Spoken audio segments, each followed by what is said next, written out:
90s kids ஃபேவரட்டான mango slices எப்படி செஞ்சு சாப்பிட்றதுன்னு காட்டுட்டுமா?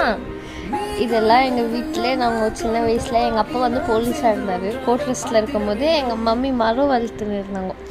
அப்போவே நாங்கள் கட் பண்ணி அப்படியே சாப்பிட்டுன்னு இருந்தோம். பட் இப்போ அப்படியெல்லாம் இல்லை, கடையிலேருந்து வாங்கின்னு வந்து செய்கிற மாதிரி இருக்குது. பட் ஸ்டில் அந்த டேஸ்ட் நல்லா இருக்கும். அதே மெமரி ரீக்ரியேட் பண்ணலாம். ஒன்றும் இல்லை, உப்பு, பெப்பர், அப்புறமா சில்லி பவுடர் இதெல்லாம் மிக்ஸ் பண்ணி நல்லா மாங்காயில் போட்டு நல்லா பீஸாக கட் பண்ணி மிக்ஸ் பண்ணி அது கொஞ்ச நேரம் சோக் பண்ண விட்டுட்டு சாப்பிட்ட டேஸ்ட்டு ரொம்ப சூப்பராக இருக்கும். இதெல்லாம் நம்மளோட மெமரி. உங்களோட மெமரி வந்து எனக்கும் ஷேர் பண்ணுவோம், நானும் தெரிஞ்சுக்கிறேன். என்னோடய மெமரி வந்து நான் உங்களுக்கு சொல்லியிருக்கேன். உங்களுக்கு பிடிச்சிருந்தா லைக், சப்ஸ்கிரைப், ஷேர் பண்ணுங்க. நான் சாப்பிட்டு பார்த்துருக்கேன், அதே ஃபீல் அதே டேஸ்ட் வந்திருக்கு. பாய்.